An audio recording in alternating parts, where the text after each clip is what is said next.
ఓం సాయిరామ్ శ్రీమాత్రే నమః. అమ్మ బిడ్డలందరికీ నమస్కారం ఫ్రెండ్స్. ఎలా ఉన్నారండి? ఏం చేస్తున్నారు? అందరూ బాగున్నారు కదా? మన అమ్మదేవన్న అందరూ బాగుండాలని మనస్ఫూర్తిగా అమ్మవారిని కోరుకుంటూ ఈరోజు అమ్మ సన్నిధి ద్వారా వచ్చినట్టు సందేశం ఏంటి అంటే కనుక, బిడ్డ నన్ను తాకమ్మ, తప్పకుండా నువ్వు ఊహించినటువంటి శుభవార్తను వినబోతున్నావు అని అమ్మవారు మనకు ఈరోజు ఈ సందేశం ద్వారా తెలియపరుస్తూ ఉన్నారు ఫ్రెండ్స్. ఈ సందేశాన్ని వినే కన్నా ముందు ఈ సందేశం కనుక మీ అందరికీ కనుక నచ్చినట్లయితే తప్పకుండా నేను వీడియోకి లైక్ అయితే ఇచ్చి మరికొంతమంది అమ్మ బిడ్డలకైతే షేర్ చేయండి. కొత్తగా మన ఛానల్ ఎవరైతే చూస్తున్నారో కనుక తప్పకుండా సబ్స్క్రైబ్ చేసుకొని సపోర్ట్ అయితే ఇవ్వండి. ఎలాంటి సమస్యలు కష్టాలు ఉన్నా కూడా నాకు మర్చిపోకుండా కామెంట్ అయితే రాయండి. నేను అమ్మవారి గుడికి వెళ్ళినప్పుడల్లా మీ పేర్లు చదివి తప్పకుండా ప్రేయర్స్ అయితే చేయిస్తాను. ఇప్పుడు అమ్మవారి సందేశాన్ని విందామండి. అంతకంటే ముందుగా చాలామంది అక్క ఈ సందేశాల ద్వారా మీకు ఎంతో లాభం జరుగుతుంది, మాకు ఈ సందేశాలు వింటూ ఉంటే నిజంగా అమ్మవారే స్వయంగా ఎదురుగా నిలబడి చెబుతూ ఉన్నట్టు మాకు అనిపిస్తుంది అక్క. ఎంతో నమ్మకంగా మాకు చాలా సమస్యకు తగినటువంటి పరిష్కారాలు, పూజలు, పరిహారాలు రూపంలో చాలా చక్కగా వివరిస్తూ ఉన్నారు. చాలా నమ్మకంగా అనిపిస్తుంది. నిజమేనండి, 100కి 1000% మీకు ఖచ్చితంగా మంచి జరగబోతుంది. సమస్యలు అయితే అమ్మవారికి చెప్పుకోండి. ఇప్పుడు అమ్మవారి సందేశాన్ని విందామా? మరి నీకు ఎవరో విలువను గుర్తింపుని ఇవ్వలేదని నువ్వు బాధపడవద్దు. నీకు నేను అండగా ఉన్నాను బిడ్డ. నిజమా కాదా? నీకు ఎలాంటి హాని కలగకుండా ఎప్పుడు కూడా చాలా జాగ్రత్తగా చూసుకుంటూ ఉన్నాను. ఎలాంటి ఆపద కూడా నీ దగ్గరకు రాకుండా, నీ దరికి చేరకుండా నేను అన్నీ కూడా చూసుకుంటూ నీకు ప్రతి ఒక్క కష్టాన్ని తీరుస్తూ, ప్రతి ఒక్క సమస్యను నీకు నేను గట్టెక్కించడానికి ఎన్నో రకాలైనటువంటి సూచనలు అందిస్తూనే ఉంటాను కూడా. కానీ నువ్వు అవన్నీ కూడా పట్టించుకోకుండా ఏంటి అనేలాగా నువ్వు నీ జీవితాన్ని గడుపుతూ ఉన్నావు. అంటే ఏముందిలే, ఇంకా నాకంటూ ఎవరున్నారు? నాకు దుర్గమ్మ లేరు, ఇంకా ఎవరూ లేరు. ఒకవేళ ఉంటే నాకు ఇలాంటి పరిస్థితిని తీసుకొస్తారా, నాకంటూ ఇలాంటి జీవితాన్ని ఇస్తారా అని నువ్వు ఎప్పుడూ కూడా దూషించవద్దు. నన్నే కాదు, ఏ దైవాన్ని కూడా నువ్వు నీ మాటలతో దూషించకూడదు బిడ్డ. ఎందుకో తెలుసా? ఇప్పుడు ఇలాంటి పరిస్థితి రావడానికి మనం చేసుకున్నటువంటి కర్మల వలన మనకు కొన్ని అలాంటి పరిస్థితులు వస్తూ ఉన్నాయి. ఇది మాత్రం నువ్వు ఖచ్చితంగా ఒప్పుకునే తీరాలి. నీకు అడిగినవన్నీ కూడా నేను ఇవ్వలేకపోవచ్చు, కానీ కొన్ని మాత్రం నీకు వచ్చినటువంటి కష్టాలను కానీ, రాబోతున్నటువంటి కష్టాలను కానీ, సమస్యలను కానీ, వీటన్నింటినీ కూడా నీకు నేను తప్పకుండా ఏ సమస్య ఉన్నా సరే ఆ సమస్య నుంచి గట్టెక్కించడానికి, ఎన్నో రకాలైనటువంటి ఇబ్బందులన్నింటినీ కూడా తొలగించడానికి తప్పకుండా నీకు నేను సహాయం చేస్తాను. ముందుగానే తెలియపరిచి వాటి నుంచి జాగ్రత్తగా పడేటటువంటి అవకాశాలను మాత్రం చాలా వరకు నీకు కల్పించాను. అన్నీ కూడా నీకు కష్టాలు, సమస్యలు తొలగించలేకపోవచ్చునేమో, కానీ కొన్ని నువ్వు అనుభవించాలి కనుక, కొన్నిటి గురించి నువ్వు పూర్తిగా తెలుసుకోవాలి కనుక వీటిని నీ నుండి పూర్తిగా తొలగించలేదు. కానీ పెద్ద సమస్యలను కానీ, పెద్ద ఆటంకాలను కానీ చిన్నగా చేసి చూపించి నీ నుండి వాటిని మాత్రం దూరం చేశాను. ఇది మాత్రం సత్యం. నువ్వు పూర్తిగా ఏదైనా సరే కానీ, ఒక కష్టం కానీ, సమస్య కానీ వాటిని అనుభవిస్తేనే కదా నీ కర్మ నుండి నువ్వు బయటపడతావు. కనుకనే నువ్వు కొన్నిసార్లు నేను అడిగినవన్నీ ఇవ్వలేనప్పుడు మాత్రం నాపై నువ్వు కోపపడవద్దు, అలాగే నన్ను నిందించనవద్దు. కొంచెం నా గురించి ఆలోచించాయి. ఎందుకు దుర్గమ్మ నా తల్లి నా పట్ల ఆలస్యం చేస్తున్నది అని మాత్రం ఆలోచించు. నీ వెంట రాని వాటి కోసం ఎందుకమ్మా పరుగులు తీస్తూ ఉంటావు చెప్పు? మామూలు వెంట పరుగులు లాంటిదని నీకు తెలియదా? అయినా సరే దుర్గమ్మ అంటే గొప్ప రత్వాన్ని పొందావు, మాణిక్యాన్ని పొంది కూడా ఇంకా దిగులు చెందుతూ ఉన్నావా? మనకు తగినటువంటి పనులు నిర్లక్ష్యం చేస్తున్నారని నీకు నువ్వు నిర్లక్ష్యం చేసుకుంటావా? నీకు గుర్తింపు ఇవ్వడం లేదని నీ మనశ్శాంతిని దూరం చేసుకుంటావా నువ్వు? నాకు గుర్తింపు లేదు, కనీసం మనశ్శాంతి లేదు, ఎవరు కూడా కనీసం మనిషిగా కూడా నన్ను గుర్తించడం లేదని ఇలా మదన పడిపోతూ ఉంటే ఎలా చెప్పు? నిన్ను ఎవరు గుర్తించాలి? అలాగే నీ మనశ్శాంతిని ఎవరు దూరం చేస్తున్నారు? నీకు నువ్వే కదా నీ మనశ్శాంతిని దూరం చేసుకుంటున్నావు. నిన్ను గుర్తించడం ఏమిటి? భగవంతుడే నిన్ను గుర్తించాడు కనుకనే ఈ భూమిపైకి నిన్ను పంపించాడు. నువ్వు నిన్ను నిరూపించుకో. ఎవరో నీకు గుర్తింపునివ్వలేదని ఇవ్వనవసరం కూడా లేదు. నీకు నువ్వు ఆ గుర్తింపు ఉంచుకో. నీ మనశ్శాంతిని పోగొట్టుకోవద్దు. లేనిపోని ఆలోచనలతో నీ మనసును సంతోషంగా ఉంచుకునేందుకు అన్ని వేళలా నువ్వు ప్రయత్నం అయితే చేయాలి. కానీ ఇలా ఎవరో నిన్ను ప్రోత్సహించడం లేదని, ఎవరో నీకు తగినటువంటి గుర్తింపునివ్వడం లేదని వారితో నువ్వు ఎందుకలా పోల్చుకుంటున్నావు? నీతో ఉన్నవారు ఈర్ష్య చూపుతున్నా సరే, నీకు గౌరవం ఇవ్వలేకపోయినా సరే, నీకు వచ్చే నష్టం ఏమిటి చెప్పు? నీ మనసుకు గాయం కలిగేలాగా వారి ప్రవర్తన ఉన్నా కూడా నువ్వు మాత్రం వారితో సంతోషంగానే పైకి వారు ఎంత ఆప్యాయంగా పలకరిస్తూ నటిస్తూ ఉన్నారు, నువ్వు కూడా అంతే ఆప్యాయంగా పలకరిస్తూ ఉండు. అది నీ నుండి వారి నుండి నీకు నటన అని తెలిసినప్పుడు నువ్వు కూడా అదే నటనలో ఉండాలి అంతే. కానీ వారు ఏదో ఆప్యాయంగా పలకరిస్తున్నారు కదా అని చెప్పి నీ గురించి నువ్వు పూర్తిగా వారితో చెప్పుకోవసరం లేదు. అలాగే నువ్వు చేసేటటువంటి పనుల గురించి ఎప్పుడూ కూడా చెప్పవద్దు. నీ కుటుంబ సభ్యులు కూడా సమస్యలు కూడా ఎవరితోనూ పంచుకోవద్దు అసలు. అప్పుడు ఏదో ఒక రోజు వారికే తెలిసి వస్తుంది. అంత మాత్రమే కాదు, కానీ ఎవరి కోసమో నీ ప్రశాంతతను నువ్వు దూరం చేసుకోవడం అనేది నీలో ఉన్నటువంటి ప్రతిభను ఏమిటో నాకు తెలియదా చెప్పు? అలాగే నువ్వు నిరూపించుకునే ప్రతిసారి కూడా కాస్త ఓటమి పాలవుతూ ఉన్నావు. అది సహజమే. అయినా నువ్వేమీ బాధపడవలసిన పని లేదు. ఆ ఓటమి కూడా నీకు గొప్ప గుణపాఠంలాగా మారి రాబోయేటటువంటి విజయాన్ని, రాబోతున్నటువంటి అదృష్టాన్ని చాలా గొప్పగా పరిచయం చేస్తుంది. నిన్ను ఎవరైతే గుర్తించలేదని నువ్వు బాధపడుతూ ఉన్నావో వారికి నీ గురించి పూర్తిగా తెలుసు. నువ్వు ఏమిటో, నీకు ఉన్నటువంటి ప్రతిభ ఏమిటో, అలాగే నువ్వు ఏదైనా కానీ చేయగలిగినటువంటి గొప్ప సామర్థ్యం ఉన్నదానివని నాకు కూడా తెలుసు కదా. కాకపోతే వారిలో ఉండేటటువంటి ఈర్ష్య, అలాగే ఇంకేదైనా కావచ్చు, అది బయటకు ఒప్పుకునేలాగా చేయదు వాళ్ళను. కనుకనే అలాంటి పరిస్థితులు ఎవరో నీకు గుర్తింపు ఇవ్వడం లేదని బాధపడవలసిన పని ఉందా చెప్పు? భగవంతుడు నిన్ను గుర్తించాడుగా. అలాగే నీకు ఎటువంటి ఆపద సంభవించకుండా ముందే ఆయన ఏదో ఒక విధంగా కొన్ని సూచనలు నీకు తెలియపరుస్తున్నానుగా.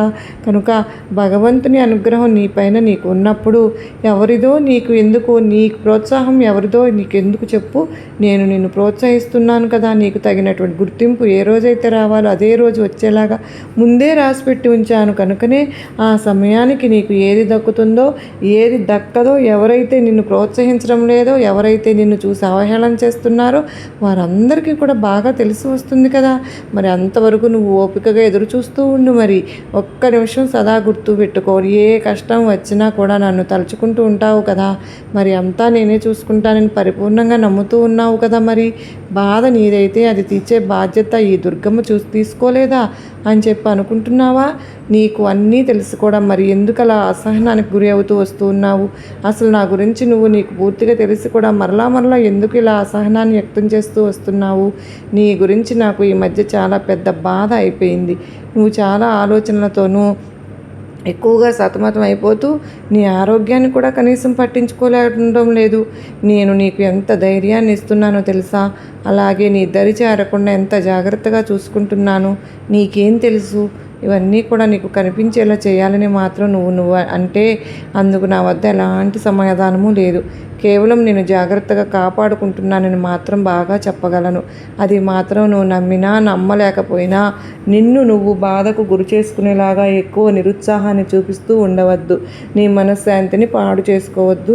నువ్వు నా మీద పెట్టుకున్నటువంటి బరువును నేను ఎప్పటికీ కూడా అలాగే ఎట్టి పరిస్థితుల్లోనూ అశ్రద్ధ కూడా చూపను. ఒకసారి నా వద్ద నీ పరిస్థితి ఏంటి అని విన్నవించుకున్నావుగా. ఒక్కసారి విన్నవించిన తర్వాత మరలా నువ్వు ఎంత చెప్పినా చెప్పలేకపోయినా పూర్తిగా నీ గురించి నాకే బాధ్యత. ఇక మరి ప్రతిరోజు కూడా పదే ఇలా ప్రాధేయపడుతూ, దుర్గమ్మ నా కోసం ఎవరూ కూడా లేరు, ఏది చేయడం లేదు, నాకంటూ మంచి విలువను గుర్తింపును ఇచ్చేటటువంటి ఏదైనా ఒక మంచి పని నాకు దొరికేలాగా చెయ్యి అని అడిగావు కదూ. తప్పకుండా అదృష్టమే నీకు దక్కపోతుంది. నీకు రాబోతున్నటువంటి ధన సహాయం కావచ్చు, ధన లాభం కావచ్చు, ఏదైనా సరే. కానీ ఇన్ని రోజులు నీకు ఉన్నటువంటి సమస్యలన్నింటికీ కూడా ఇది ఒక మంచి ధారణ అని చెప్పవచ్చు. నీకు అలాగే నిన్ను ఏ బంధం అయితే చులకన చేస్తుందో ఆ బంధం కూడా నీకు దగ్గర అవుతుంది. వారు కూడా నీ గురించి పూర్తిగా అర్థం చేసుకుంటున్నారు. నీ విలువ పెరిగేలాగా చేస్తాను. కానీ నిన్ను ఎప్పుడు కూడా నలుగురితో నిరుత్సాహానికి గురి చేసే విధంగా ఈ దుర్గమ్మ ఎప్పుడు చూడను. ఒకవేళ అలా చూస్తున్నారంటే వారిలో ఏదైనా కానీ ఈర్ష్య, పగ, ద్వేషం వీటన్నింటినీ కూడా నింపుకుని మాత్రమే నేను గౌరవించడం లేదని నువ్వు అర్థం చేసుకో. అంతేగాని నువ్వేమీ వారికన్నా కూడా తక్కువ స్థాయిలో ఉన్నావని కానీ, లేదంటే నీకు ఏమాత్రం కూడా తెలివి లేకుండా వారి ముందు అసహనంగా నిలబడి ఉంటున్నావని మాత్రం ఎప్పుడు నిన్ను నువ్వు తక్కువ చేసుకోవద్దు. నీకేంటి తక్కువ? అందరికంటే నీకు నా ఆశీర్వాదాలు ఎక్కువగానే ఉన్నాయని నీకు తెలుసుగా. నువ్వు బాధపడవలసిన అవసరం నీకు అసలు ఎంత మాత్రమూ లేదు. నీ దుర్గమ్మ నీకు తోడుగా ఉందని వాళ్ళకు తెలుసా? నీ వెనుక నేనున్నానని వాళ్ళకి తెలుసా? నీ వెనుక నేనున్నప్పుడు వాళ్ళతో వీళ్ళతో నీకేం పని చెప్పు బిడ్డ. నాకు అవినాభావ సంబంధం ఉంది కనుకనే నేను నీకు వెన్నంటి తోడుగా నిలుస్తున్నాను. నీకు ఎప్పుడు కూడా నీ ఆపదలో నేను తోడుగా నిలిచి నీకంటూ ఒక గుర్తింపును నేను తీసుకొస్తూనే ఉన్నాను.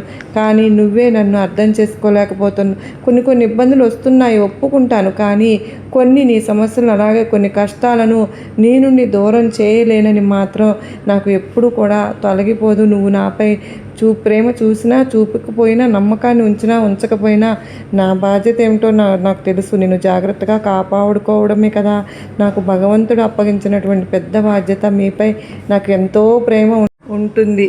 నువ్వు ఏమాత్రం కూడా వారి పొగడ్తలకు పొంగిపోయి అవకాశం ఇచ్చావంటే నీ లక్ష్యం వైపు నువ్వు పరుగులు తీయలేవు. అలాగే ఇక్కడ ఉన్నవాడు అక్కడే అయిపోతావు. కనుక కష్టపడి ప్రయత్నించి మంచిగా శ్రమిస్తే మంచి జీవితం వస్తుందని గుర్తుపెట్టుకో. కష్టపడి పని చెయ్యి. కష్టపడితే ప్రతిఫలం తప్పకుండా మనకు ఎప్పుడు కూడా అందుబాటులోనే ఉంటుంది. కష్టే ఫలే అన్నారు కదా, మరి కష్టం చేస్తే తప్పకుండా ఫలితం వస్తుంది. కష్టం చేయకుండా ఫలితాన్ని ఆశించడం నీ మూర్ఖత్వమే అవుతుంది. ఇప్పుడు చాలామంది అనుకుంటూ ఉంటారు, మేము చాలా కష్టపడ్డాం అయినా ప్రతిఫలం అనేది రాలేదు అని. కష్టపడిన దానికి ప్రతిఫలం తప్పకుండా లభిస్తుందని నేను ఎందుకు చెప్తున్నాను అంటే కనుక, ఒక పని ఎవరైనా చేశారు, మొదలుపెట్టిన తర్వాత అది పూర్తిగా జరిగేంత వరకు ఆ పనిని పూర్తి చేయాలి. ఎప్పుడూ కూడా నువ్వు ఒకరిపై ఆధారపడవద్దు. జీవితాన్ని నువ్వు ఎట్టి పరిస్థితుల్లోనూ కల్పించుకోవద్దు. మంచిగా ఆలోచించి నిర్ణయాలు తీసుకో. ఆవేశంలో ఎటువంటి నిర్ణయాలు కూడా తీసుకోవద్దు. అది నీ జీవితాన్ని తారుమారు చేస్తుంది, గందరగోళమైనటువంటి పరిస్థితులను ఏర్పరుస్తుంది. అది నీ జీవితానికి ఒక చెడు దిశగా మారుతుంది. కనుక నీకు ఏదైనా సరే కానీ సలహా ఇవ్వాలి అంటే మాత్రం 1కి 2 సార్లు ఆలోచించుకో. ఆ సలహాను నా వద్ద ఒకసారి చెప్పుకో.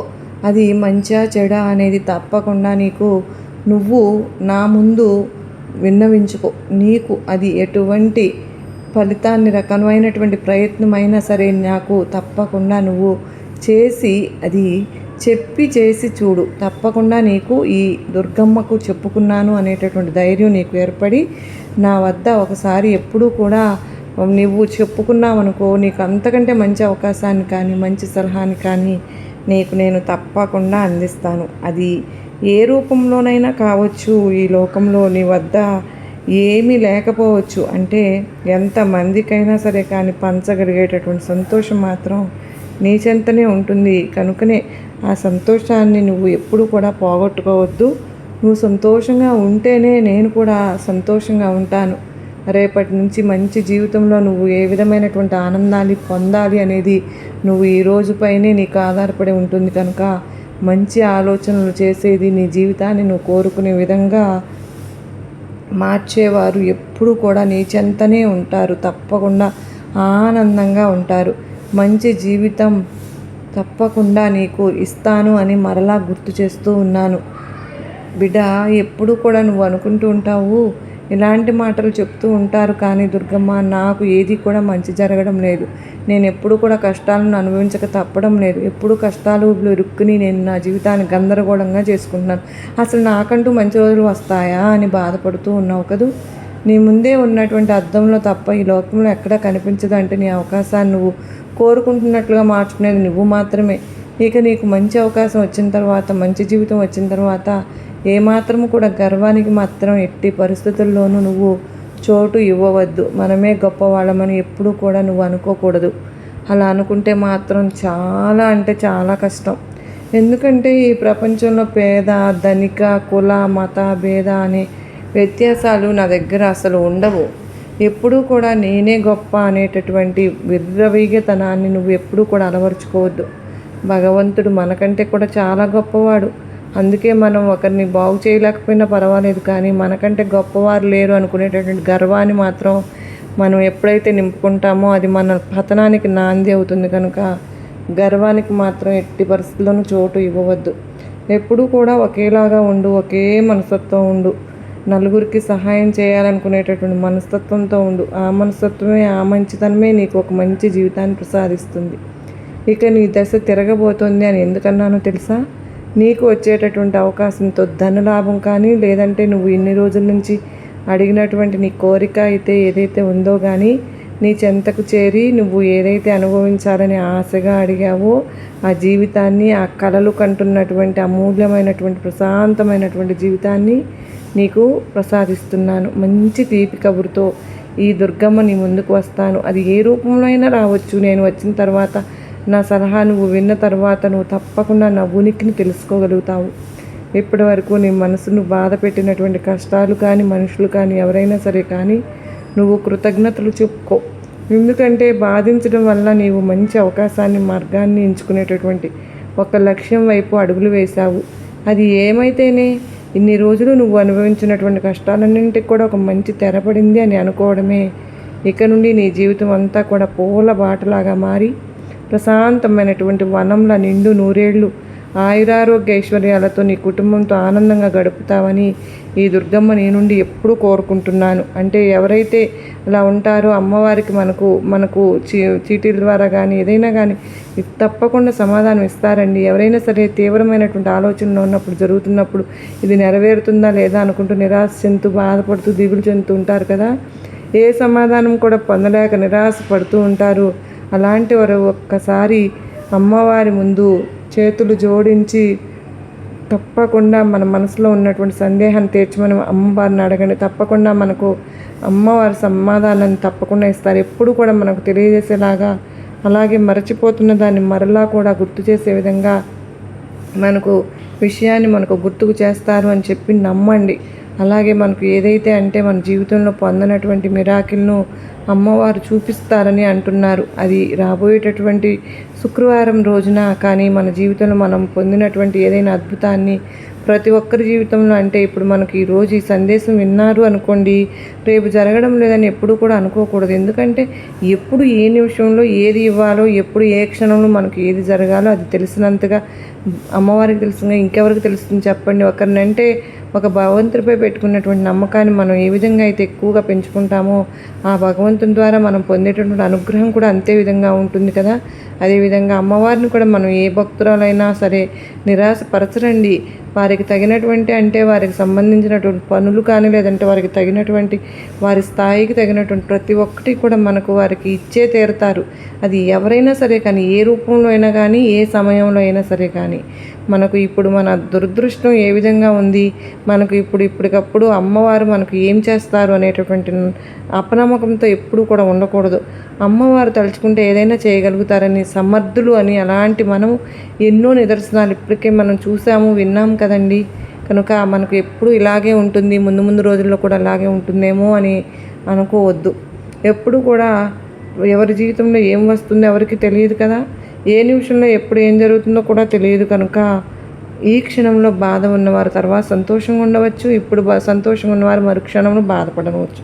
ఎవరికి తెలుసు ఎప్పుడు ఏం జరుగుతుందో ఎవరికి తెలియదు కదా. కనుక కాలం పెట్టేటటువంటి ఈ పరీక్షలో మనం అందరం కూడా కేవలం నిమిత్త మాత్రమే కదా. భగవంతుడు నిర్దేశించి దాన్ని బట్టే మనకు ఎవరు కూడా దేని గురించి కూడా బాధపడకుండా, మనకు అంటే మన పనులు మనం అవ్వటం లేదని కానీ, ఎవరైనా సరే కానీ మన మనసుకు మనం ప్రతిరోజు కూడా ప్రశాంతంగా ఉంచుకుంటూ, కష్టాలు సమస్యలు అనేవి శాశ్వతం కాదు, ఈరోజు ఉన్నవి రేపు ఉండవు అనేటటువంటి ఆశతో బ్రతికేయడమే ఈ జీవితం. అందరం కూడా అదే విధమైనటువంటి ఆశతో బ్రతకాలి తప్ప మా జీవితం ఇంతే, మాకు ఏది కూడా శాశ్వతంగా ఇప్పటివరకు సంతోషం కానీ, లేదంటే ఆనందం కానీ ఉన్నటువంటి క్షణాలు ఏది కూడా మాకు పొందనే లేదు అని ఎప్పుడు కూడా మనలో మనం అనుకోకూడదండి. ఎందుకంటే ఇప్పటివరకు అంటే ఒక్కొక్కరి జీవితంలో ఏర్పడినటువంటి కొన్ని సమస్యల వలన వారు నిరాశ చెందడం కానీ, లేదంటే బాధపడుతూ ఉండడం కానీ జరుగుతూ ఉంటుంది. అటువంటప్పుడు మనమే ధైర్యం చెప్పుకొని జాగ్రత్తగా ఉండాలి. ఎవరో వచ్చి మనకు ధైర్యం చెప్పరు కదా. అలాగే ఎవరి ద్వారా మనకైతే సహాయం పొందాలని కూడా ఎప్పుడు కూడా అనుకోకూడదు. జీవితంలో నువ్వు ఇప్పటివరకు పొందినటువంటి అదృష్టాన్ని దుర్గమ్మ నీకు తప్పకుండా ఇవ్వడానికి ఒక్క క్షణం కూడా నేను పట్టదు. కనుక నీ మనసుకు తగిన విధంగా నువ్వు సంతోషంగా జీవిస్తూ ఉండు. ఎన్ని కష్టాలు వచ్చినా కూడా ఆ కష్టాన్ని ఎప్పుడూ కూడా ఇష్టంగానే చూసుకుంటూ ఉండు. తప్పకుండా నీకు దానికి తగినటువంటి ప్రతిఫలం అయితే ఈ దుర్గమ్మ నీకు ఎప్పుడు కూడా ఇవ్వకపోతే అప్పుడు అడిగి చూడు.